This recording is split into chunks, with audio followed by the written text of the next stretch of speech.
Mapagpalang araw po mga kapatid. Muli ko po kayong inanyayahan na panoorin po ang video na ito sapagkat ang mensahe at aral po ng video na ito ay may kakaibang kaalaman na dapat po ninyong matuklasan kung bakit nangyayari ang mga bagay na hindi ka nais-nais sa mundo ito. At ang video po nito ay makatotohanan at dito po baka sakali na mabago po ang inyong pananaw sa buhay at makasumpo po kayo ng katotohanan at kaliwanagan sa inyong mga diwa. Tara mga kapatid, atin na pong panoorin.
Isang pagbati mula sa Ophirian Heritage Conservatory.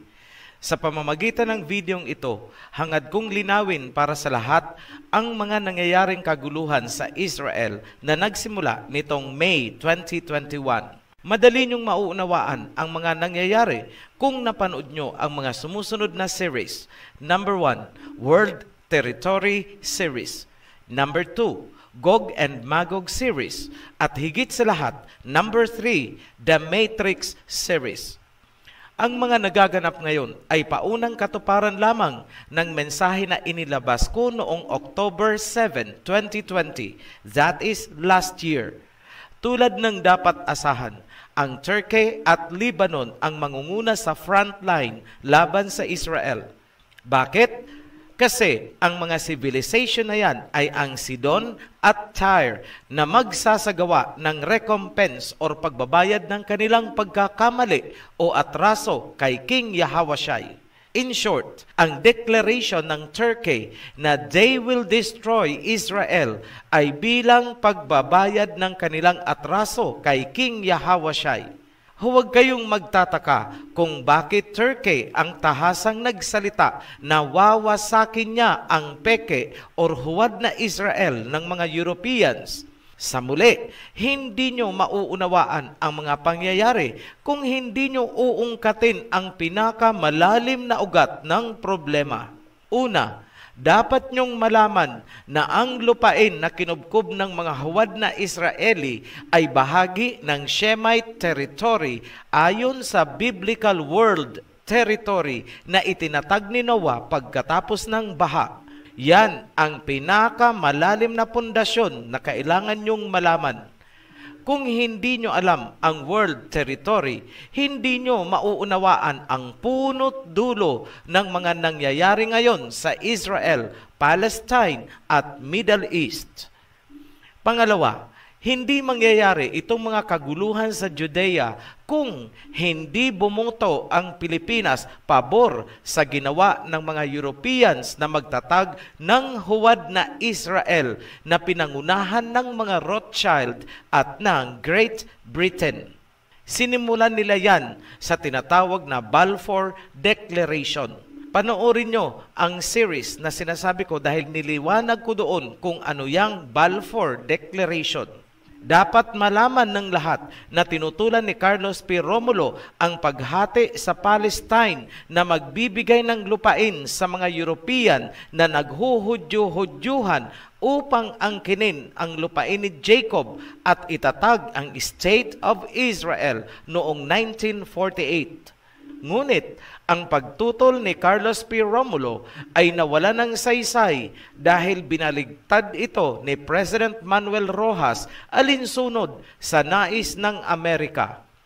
Isang malaking kahihiyan ang ipagmalaki ng sino mang Pilipino na tayo ang nag-break ng tie sa isinagawang botohan sa United Nations upang maipanalo ang pagtatayo ng bansang huwad para sa mga European-Israeli na naghuhudyo-hudyuhan.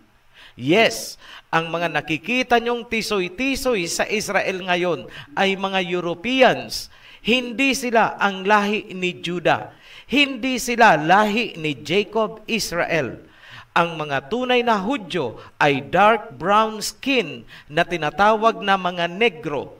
Sila ay nagtago sa Afrika noong naganap ang Siege of Jerusalem noong 70 AD.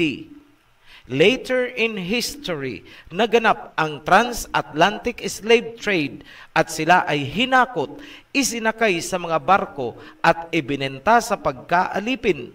Ikinalat sila sa Amerika, Europe at iba pang kontinente kung saan sila ay ginawang slave laborers sa mga plantation ng mga Europeans sa iba't ibang colonies na kanilang nasasakupan. Yung mga napunta sa Amerika ang ginawang mga alipin na nagtayo ng pinakapundasyon ng New York City, the city of slavery. Yan ay bahagi ng katuparan ng Deuteronomy chapter 28 verse 68.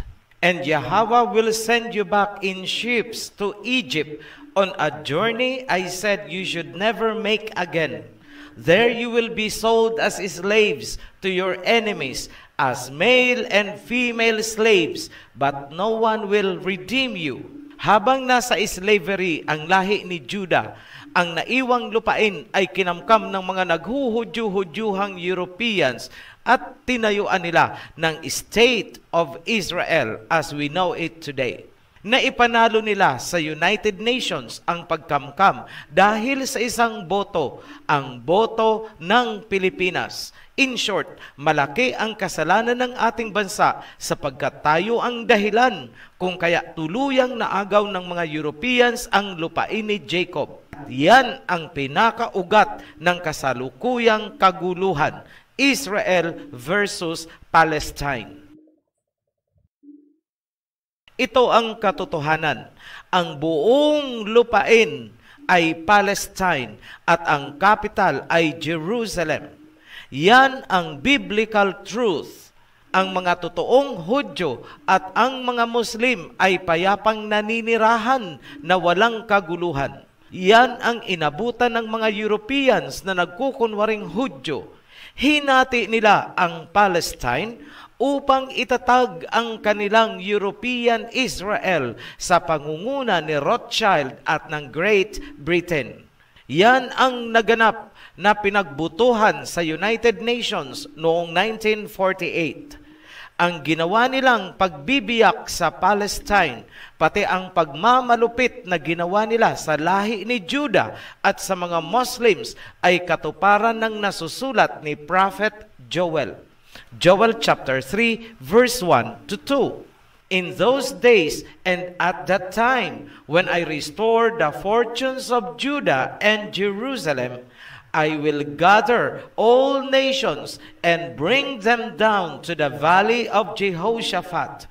There I will put them on trial for what they did to my inheritance, my people Israel, because they scattered my people among the nations and divided up my land. Wala pong ibang pangyayari sa world history na tumutugma sa nasusulat ni Prophet Joel, kundi ang pagbiyak sa Palestine noong 1948. Nasusulat din ni Prophet Joel ang pamamaraan kung paanong muling babawiin ang lupain ng Palestine na kinubkob ng mga Europeans.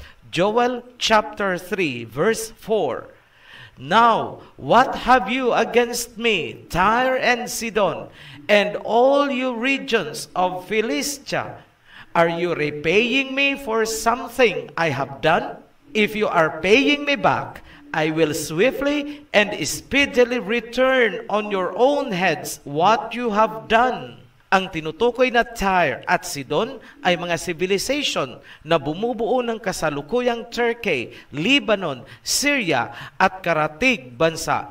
Sila ang magiging frontliners sa gagawing pagbawi sa lupain ni Jacob bilang kabayaran ng kanilang pagkakasala kay King Yahawashai. At ngayon, nangyayari na. Kasunod ng mga initial move ng Turkey, gagamitin ni King Yahawashai ang mga bansa sa silangan at gitnang silangan upang bawiin ang lupain na inagaw ng mga naghuhudyu-hudyuhang Europeans. Nananawagan na ang Turkey na magkaisa ang Muslim nations upang durugin ang mga Hudyo-Hudyuhan na umukupa sa lupain ni Jacob at upang maibalik ang lupain sa Palestine. Lahat yan ay ayon sa salita ni King Yahawashai na isinulat ni Prophet Joel. Joel chapter 3 verse 9 to 12. Proclaim this among the nations. Prepare for war. Rouse the warriors. Let all the fighting men draw near and attack. Verse 12. Let the nations be roused. Let them advance into the valley of Jehoshaphat. For there I will sit to judge all the nations on every side. Sinabi ni King Yahawashai, gisingin ang mga bansa, ipunin ang mga kawal at sumugod. Natutupad na ang salita ni King Yahawashai. Nanawagan na ang Turkey na magkaisa ang mga bansang Muslim. Nagigising na ang iba't ibang bansa sa iba't ibang panig ng mundo. Kahit ang mga ordinaryong mamamayan ay nagsasagawa ng pro-Palestine rallies. At last, lumutang na ang katotohanan. Ang mga nakikita nyo ngayong kaguluhan ay birthing pains o mga paunang katuparan lamang ng mga nasusulat. Yan ang panahon na nagbibigay ng pagkakataon upang makalikas ang mga dapat lumikas palabas ng Judea. Pagkatapos nitong mga paunang kaguluhan, wala na silang pagkakataon upang magsilikas palabas ng Israel. Sa proseso ng pagbawi sa lupain, ang Jerusalem ay mawawasak, mapupulbos dahil pagtutulong-tulungan yan ng mga Shemite nations. Matthew chapter 24 verse 2. Do you see all these things? He asked. Truly I tell you, not one stone here will be left on another. Everyone will be thrown down. Sinabi ni King Yahawashai, nakikita nyo ba ang lahat ng ito? Katotohanan, sinasabi ko sa inyo, walang bato na mananatiling nakapatong sa kapwa bato. Lahat yan ay mawawasak. Parallel verse po yan sa isinulat ni Prophet Joel. Joel chapter 3 verse 15. The sun and the moon will be darkened, and the stars no longer shine. Ganyan kadilim ang mga susunod na mangyayari dahil sa usok ng digmaan.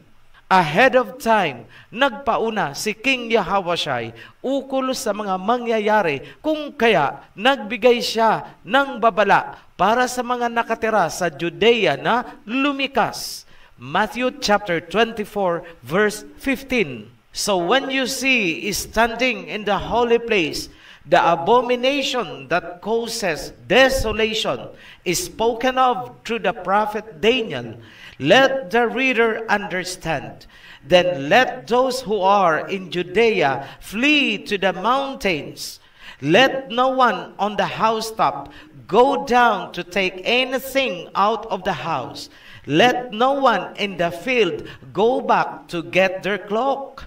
Kapag nakita nyong tumayo sa holy place ang abomination na hahantong sa pagkawasak, ang lahat ng nasa Judea ay lumikas na ng mabilisan.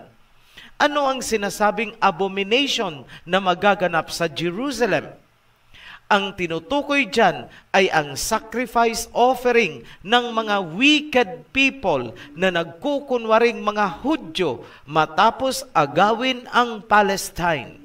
Proverbs chapter 21 verse 27, King James Version. The sacrifice of the wicked is abomination. How much more when he bringeth it with a wicked mind? Ang handog ng mga wicked na tao ay abomination o kasuklam-suklam. Magtatanong kayo, ano ang handog na inihahanda ng mga wicked? Mapapanood nyo sa maraming YouTube videos ang ginagawang paghahanda ng mga European Israel na naghuhudyo-hudyuhan. Itatayo nila ang third temple at mag-aalay sila ng red heifer. Lahat yan ay pakitang tao lamang na sila ang mga Hudyo. Pero sa kabila ng mga pagkukunwari na yan, ay ang karumal-dumal na katotohanang sinasalaula nila ang lupain ni Jacob. Sinasalaula nila ang Holy Land. Bigyan ko kayo ng ilang halimbawa. Number 1, biniyak nila ang Palestine at pinagmamalupitan ang mga Palestinians. Hindi lingid sa kaalaman ng lahat na patuloy ang expansion ng Israel at inaagaw nila ang mga lupain na tinitirhan ng mga Palestinians. Number 2, ginawa nilang Sodom and Gomorrah ang lupain ni Jacob, same-sex marriage and sexual immorality in broad daylight. Number 3, inaagaw nila ngayon ang Jerusalem sa tulong ng Amerika. At ngayon, this is number 4. Hindi nila iginalang ang banal na pagtitipon ng kapatiran nating mga Muslim sa Al-Aqsa Mosque sa pagtatapos ng Ramadan. Binulabog ng mga European Israeli ang pagsamba ng ating mga kapatirang Muslim. Nagkaroon ng mga raids at bayolenteng pag-aaresto. Yan ang totoong nag-ignite nitong kasalukuyang kaguluhan. Nagbanggit lamang ako ng ilang halimbawa ng wickedness na ginagawa nitong mga naghuhudyo-hudyuhang European habang sila ay naghahanda sa gagawin nilang paghahandog ng kanilang sacrifice na red heifer sa kanilang templo. Ang lahat ay pakitang tao lamang, hypocrisy. Yan ang abomination na sinasabi ni King Yahawashai sa Matthew chapter 24 verse 15. Saan hahantong ang ginawang paglapastangan sa ginagawang pagsamba ng mga Muslim nitong mga huwad na hudyo-hudyuhan? Simple, gaganti ang mga Muslim. At gagawin din nila yun sa inauguration ng third temple. Yan ang sinasabi ni King Yahawashai na abomination that leads to desolation. Pinaunahan niya ang mga nakatira sa Judea na agarang lumikas bago umabot sa digmaan na lalahukan ng mga bansa. Unti-unti na pong nabubuo ang alliance ng mga Muslim countries dahil sa panawagan ng Turkey. They will destroy Israel. Babawiin nila ang lupain ni Jacob. Babawiin nila ang Jerusalem dahil yan ang utos ni King Yahawashai. Joel chapter 3, Yahawashai will roar from Zion and thunder from Jerusalem. The earth and the heavens will tremble, but Yahawashai will be a refuge for his people, a stronghold for the people of Jacob, Israel. Ang mangyayaring yan ay inilarawan na ni King Yahawashai sa Matthew. Mapupulbos ang Israel. Sa mga new subscribers, kailangan nyong mapanood ang World Territory Series, Gog and Magog Series, at ang The Matrix Series upang maunawaan ng lubusan ang aking mga sinasabi sa videong ito. Sa muli, ang mga nangyayari ngayon ay ipinaliwanag ko na in advance last year, October 7, 2020. Marami ang kumutya. Marami ang nagtaas ng kilay. Tinawag akong bulaang propeta nitong mga Kristiyanong nagbabanal-banalan. Ngunit, Pinatutunayan ng panahon ang lahat ng aking sinasabi. Kung natatandaan pa, last year din, binigyan ko ng warning ang pamahalaan ng Myanmar. Ngunit hindi nila pinakinggan ang aking babala. 1 buwan lang ang lumipas, naganap ang kaguluhan sa Myanmar. Ang sunod kong bibigyan ng warning ay ang Taiwan. Huwag nilang paabutin sa sukdulan, baka umabot sila sa punto na may Taiwanese na sasakay ng balsa at kakatok sa Batanes bilang mga refugees. Maraming kaguluhan ang mangyayari sa iba't ibang bansa, ngunit huwag kayong magulumihanan.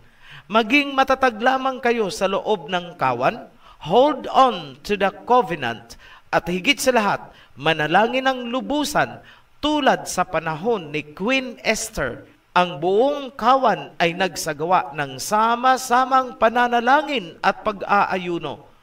Ako ay nananawagan sa mga tapat na members ng kawan, sa mga members na may mabubuting kalooban at malinis na hangarin. Makibahagi kayo sa prayer group na itinatag ng ating priest. Kailangang magkaisa at maging matatag. Yun ang paraan upang makamit natin ang pangako ni King Yahawashai na susulat, Revelation chapter 3, verse 7 to 10. To the angel of the assembly in Philadelphia, write, I know your deeds. See, I have placed before you an open door that no one can shut. I know that you have little strength, yet you have kept my word and have not denied my name. I will make those who are of the synagogue of Satan, who claim to be Jews, though they are not, but are liars. I will make them come and fall down at your feet and acknowledge that I have loved you, since you have kept my command to endure patiently. I will also keep you from the hour of tribulation that is going to come on the whole world to test the inhabitants of the earth. Ganito ang salita ni King Yahawashai sa Revelation chapter 3 mula sa verse 7. Para sa anghel ng kawan ng Philadelphia, iparating mo ang aking salita. Ganito ang sinabi ni King Yahawashai. Alam ko ang iyong ginagawa at nilagyan kita ng bukas na pintuan na walang sino mang makakapagsara. Alam kong mahina ka, kulang sa lakas, ngunit pinanghahawakan mo ang aking salita at hindi mo itinatanggi ang aking pangalan. Paluluhurin ko sa iyo ang sinagoga ni Satanas, silang mga nagkukunwaring Hudyo, ngunit mga bulaan. Dahil sinunod mo ang aking mga utos ng may pagtitiis, iingatan kita sa oras ng matinding kapighatian na magaganap upang litisin ang mga naninirahan sa mundo. Napakaganda po ng pangako ni King Yahawashai. Rest assured, mga kapatid, tutuparin ni King Yahawashai ang kanyang pangako, maging tapat lamang tayo sa kanya. Ito ang mensahe ko sa mga nagdadalawang isip tungkol sa pagtanggap ng tunay na pangalan ng ating Mesaya, nagdadalawang isip sa pagpasok sa covenant, at sa mga hindi nakikiisa sa kawan, makinig kayo. Kahit tumatawag kayo sa pangalan ni King Yahawashai, lahat ng pagsisikap ninyo, lahat ng effort ninyo ay masasayang kung hindi nyo susundin ang kagustuhan ng Ama. Pakinggan nyo mula mismo sa salita ni King Yahawashai, Matthew chapter 15 verse 24. I was sent only to the lost sheep of Israel.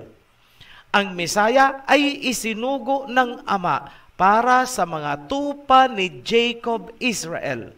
Kung kaya, ganito ang instruction ni Mesaya Yahawashai sa mga apostoles. Matthew chapter 10 verse 6 to 7.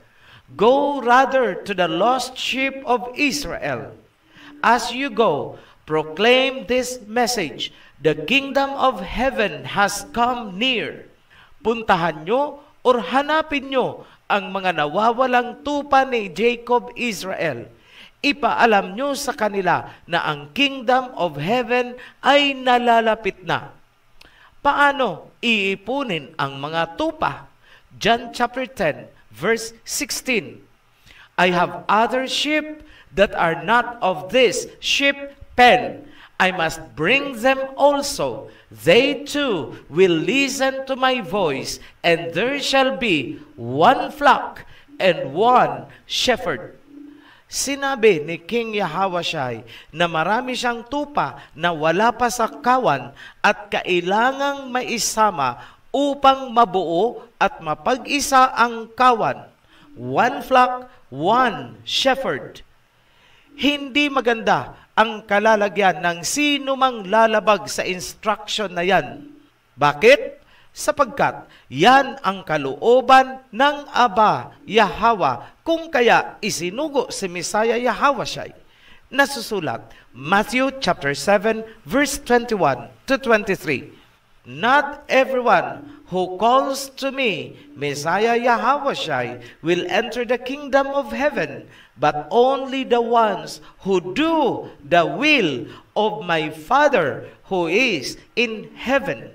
Hindi lahat ng tumatawag sa akin ng Yahawashai ay makakapasok sa kaharian, kundi yun lamang na mga sumusunod sa kagustuhan ng aking Ama na nasa langit. Ituloy natin sa verse 22. Many will say to me on that day, Yahawashai, Yahawashai, did we not prophesy in your name, and in your name drive out demons, and in your name perform many miracles? Then I will tell them plainly, I never knew you. Away from me, you evil doers. Sa panahong yun, marami ang magsasabi sa akin na sila ay nagpahayag din sa aking pangalan at nagpalayas din ng demonyo sa aking pangalan at nagpamalas din ng mga milagro sa aking pangalan. Ngunit diretso kong sasabihin sa kanila, hindi ko kayo kilala. Lumayo kayo sa akin. Maliwanag ang salita ni King Yahawashai, hindi lahat ng tumatawag sa kanya ay makakapasok sa kaharian, kundi ang mga sumusunod lamang sa kagustuhan o instruction ni Aba Yahweh. Ulitin ko, ano ang kagustuhan ng Ama? Ipunin ang kawan, one flock, one shepherd. Kayong mga suwail na nagkukora, asahan nyo ang isasagot sa inyo ni King Yahawashai. Go away, I never knew you. Magsilayo kayo, hindi ko kayo kilala. Kahit ano ang gawin ninyo ngayong pagbabanal-banalan, hindi nyo maitatanggi. Nilabag nyo ang instruction na one flock, one shepherd. Hindi mananaig ang inyong mga pagmamalaki laban sa OHC, sapagkat ang katotohanan ay katotohanan. Simpleng tanong ko nga sa inyo, sa mga kumo-question sa aking spiritual authority, nasaan kayo noong wala pa ang OHC? At saan kayo patutungo kung hindi maglalabas ng mensaheng patnubay ang OHC? Bakit hanggang ngayon, nakaasa pa rin kayo sa mga ilalabas kong video? Sapagkat wala kayong alam. Sa kabila ng kawalan ninyo ng kaalaman, nagmamayabang kayo at kinakalaban ang OHC. Anong tawag sa inyo? Evil doers. Ulitin ko sa inyo ang sinabi ni King Yahawashai, one flock, one shepherd. Para sa mga matitigas ang ulo, asahan nyo ang isasagot ni King Yahawashai. Magsilayo kayo sa akin, hindi ko kayo kilala. Kahit ano pang intriga ang gawin nyo, hindi nyo mapapasubalian ang aking mga sinasabi sapagkat yan ang nasusulat. Paalala sa kawan, huwag kayong magpapa-impluwensya sa mga tinagpas naming priest dahil sa kanilang pagkakasala. Ang priesthood ay holy unto Yahweh. Tatagpasin ko ang sinumang priest na magpapasilaw sa material na bagay o kinang ng salapi. Para sa mga priest na sumuway sa mga alituntunin at kumakalaban sa OHC kapalit ng pangakong kotse, ipinagpalit nyo ang kabanalan ng priesthood sa makamundong bagay. Yan ang dahilan ng inyong pagkakatagpas. Sa mga nais sumama sa kawan na binuo ng OHC ayon sa instruction ni King Yahawashai, makipag-ugnayan kayo sa Joshua Group upang mabautismuhan bilang pagpasok sa covenant. Inilagay ko ang Smart and Globe hotline sa description na nasa ibaba lamang nitong video. Pwede rin kayong direkta pumasok sa Facebook group ng Joshua Screening Committee. Paalala lang, sakaling nagdesisyon kayo na sumama sa kawan, ngunit kulang pa ang kaalaman sa Torah, tatanggapin namin kayo. Ngunit siguruhin nyo lang na kayo ay nagpapakumbaba at magsusumikap na sundin ang aming mga alituntunin na hango sa banal na Torah. Dapat nyong malaman ngayon pa lang na itinatakwil namin at idinedeklarang persona non grata ang sino mang kakalaban sa instruction na hinango namin sa Torah. Linawin ko din na hindi namin inaasahan na magiging perfect ang inyong mga pagsunod sapagkat wala naman talagang makakagawa ng perfect performance. Ang mahalaga, hindi nyo kinakalaban ang mga kautusan, mga alituntunin, at kayo ay nagsusumikap na sundin sa abot ng inyong makakaya. Kung wala sa puso nyo ang pagpapakumbaba at pagpapasakop, huwag na kayong mag-atubili na pumasok sa kawan dahil iluluwa din lang kayo ng sistema. Muli kaming nagpapasalamat sa mga patuloy na sumusuporta sa ating kawan. Sa mga bagong baptized, welcome to the covenant. Sa mga new subscribers, welcome to Ophirian Heritage Conservatory Channel. At para sa lahat, be blessed. Shalom. Mga kapatid, kung niyo pong napanood ang kabuuan ng video na ito at kung niyo pong nagustuhan ang mensahe at aral, paki-like, subscribe, and share po. Marami pong salamat. Be blessed. Shalom.